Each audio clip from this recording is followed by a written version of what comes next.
নমস্কার বন্ধুরা, Pritha kitchen with village ফুডে আপনাদের সবাইকে স্বাগত। আজকে বানাবো দুধ দিয়ে বাটি আইসক্রিম। চলুন দেখে নেওয়া যাক।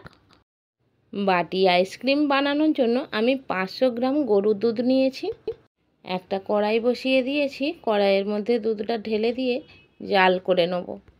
পুরো ভিডিওটা দেখার জন্য অনুরোধ রইল। চ্যানেলে নতুন হলে সাবস্ক্রাইব করতে ভুলবেন না। দুধটা একটু গরম হয়ে যাওয়ার পরে দিয়ে দিচ্ছি 10 টাকা প্যাকেটের আমুল দুধ। আমি একটা প্যাকেট আর হাফ প্যাকেট দিয়েছি। এবার আমি দুধটাকে ভালো করে মিশিয়ে নেব। দুধটা যদি ফুটে যাওয়ার পরে আমুল দুধটা দিতাম তাহলে কিন্তু আমুল দুধটা মিশতো না। দেখুন বন্ধুরা, দুধটা ফুটে কিন্তু অনেকটা কমে এসেছে। আমি একটা কাঁচের বাটি নিয়েছি, বাটির মধ্যে আমি কিছুটা দুধ তুলে রাখলাম। দুধটা ঠান্ডা করে নিয়েছি।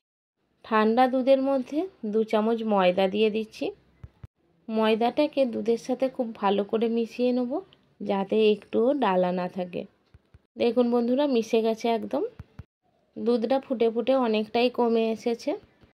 এইবার দুধের মধ্যে দিয়ে দিচ্ছি পরিমাণ মতো চিনির গুঁড়ো। চিনির গুঁড়োটাকে ভালো করে মিশিয়ে নিতে হবে। চিনিটা দুধের সাথে মেশানো হয়ে গেছে। দুধের সাথে গুলে রাখা ময়দাটা কড়াইয়ে ঢেলে দেবো আর খুন্তি দিয়ে দুধটাকে অনবরত নাড়াতে থাকবো। দেখুন বন্ধুরা, দুধটা কত ঘন হয়ে গেছে, আর দুধের মধ্যে কিন্তু একটুকু দলা নেই। দেখুন, দুধটাকে আমি দুটো বাটির মধ্যে তুলে নেব। যেহেতু দুটো কালারের আইসক্রিম হবে তাই আমি দুটো বাটিতে তুলেছি।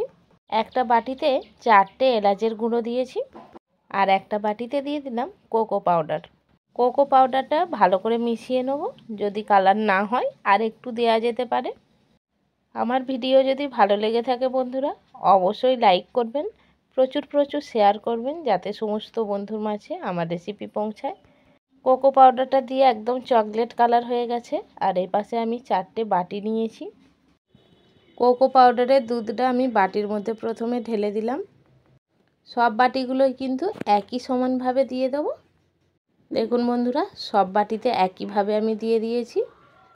এবার আমি সাদা দুধের ব্যাটারটা দিয়ে দেবো।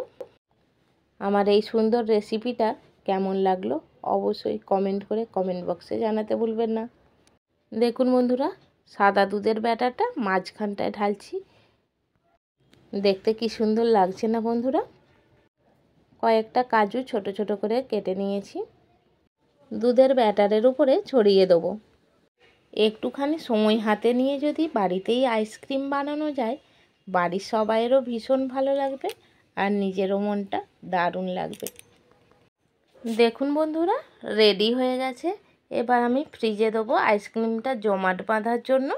তো দেখুন বন্ধুরা, 7 ঘন্টা পরে ফিরে এসেছি। আইসক্রিমটা বেশ ভালোভাবেই জমাট বেঁধে গেছে।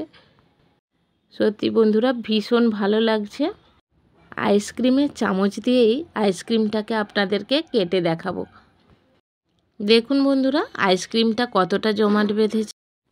তো বন্ধুরা, এইভাবে কিন্তু বাড়িতে যখন খুশি তখন আইসক্রিম বানিয়ে খাওয়া যেতে পারে। তো মেয়ে আজকে আইসক্রিম নিয়ে বসে গেছে ঝটপট। তো ওকে বলার আগেই কিন্তু আইসক্রিমটা খেতে শুরু করে দিয়েছে। বাড়িতে বাটি আইসক্রিম এই প্রথম বানালাম বন্ধুরা। সত্যিই ভীষণ ভালো হয়েছে। দেখা হচ্ছে পরের ভিডিওতে। আজকের মতো নমস্কার।